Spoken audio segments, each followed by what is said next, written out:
Shoelaces, David Taylor, and a Newfound Glory shirt. Tonight in your car, I was singing along with Overdue by the Get Up Kids, and you couldn't help but look at me and smile as I squeezed your thigh. Your sister was in the back seat and commented on how bright your face would light up and how big your beautiful eyes would grow when I touch you. I have that power, I said. Who would have known that tonight would be the first time that you would say, I love you, to me? You simply mouthed the words, but it still counts. I never would have expected, though, that the first time you said those words, you'd be sitting in a ditch on the roadside with your head split open, with me standing before you, covered in yours and my blood. Those big, beautiful eyes of yours, swollen shut and bleeding. Earlier, we sat on the concrete of the skate park. I held you and kept you warm. I said that there's never been anyone that I wanted to hold so close for so long. I asked what we were going to do about us. You still are way too young. The night started off so powerful, and then some small sprinkles fell.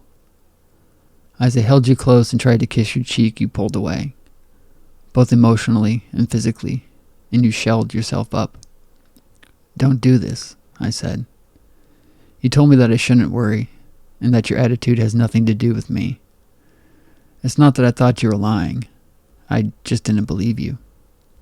Don't do this, I said. You retreated into yourself. I could tell, because I do the same thing. I said that you need to get rid of this constriction in your chest. I felt it when you breathed. You are the only one who can, I added. It began to rain. In many ways, it began to rain. A little more than a week ago, I wrote my first poem about you, after I realized my deep and true feelings for you. It rained that night too, as we sat in the giant penguin. As we drove away tonight, your sister and I knew you were pissed off at something. You were very placative, and I'm sure us asking what's wrong over and over didn't help too much. I watched as you fastened your seatbelt and put the part that goes across your chest behind your back like a child does. I didn't put mine on. We turned out of the parking lot, and you hit the gas. Outside it rained. You had something on your mind and were upset. Instead of talking to us, you showed us how you felt. There is an old saying that some people can turn your life upside down. It is normally used figuratively. Tonight, it became literal. Your sister yelled at you to slow down, so you hit the gas again. Don't do this, I thought. I saw the curve ahead, and automatically I judged everything. The rain, the slick road, your hostility, our speed, the curve. Not to be superior, but I've been driving for a while, and I knew we wouldn't make it. Even if it wasn't slick, I still doubt it.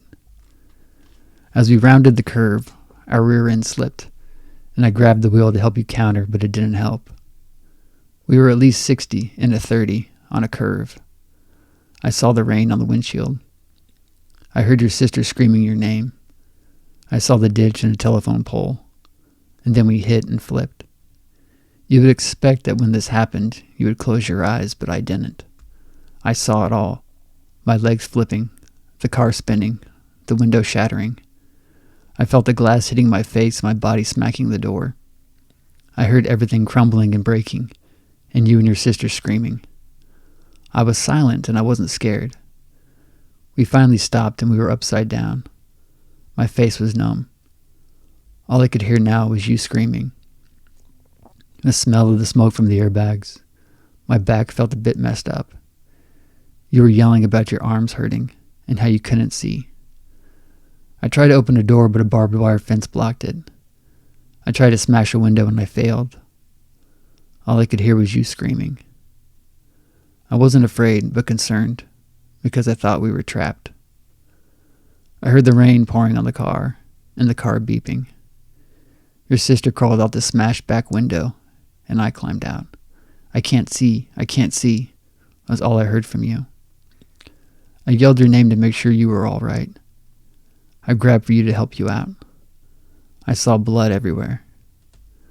I could see your body in the back of your head, but wasn't sure if you were okay. I reached for you and grabbed you, and you winced with pain from your arm. I had a bit of fear shoot through me because I couldn't see your face. The few seconds of nervous anticipation were horribly long. Then I saw your angel face. It was smashed and bloody, but we got you out. You kept saying your dad is going to kill you, and that you were so sorry. I told you those things don't matter. You sat down in the ditch, and I got a real look at you. Although my eyes were open the whole time, the experience was a blur. You began to cry as I knelt beside you. You're going to leave me now, is all you said. You were afraid I'd never see you again. I told you all those things don't matter. You were okay, and we'd be fine. My dress shirt that you held to your head was drenched in blood, and it is now in a Ziploc bag in my closet. Not that I need a reminder of tonight, but I want to keep it for some reason.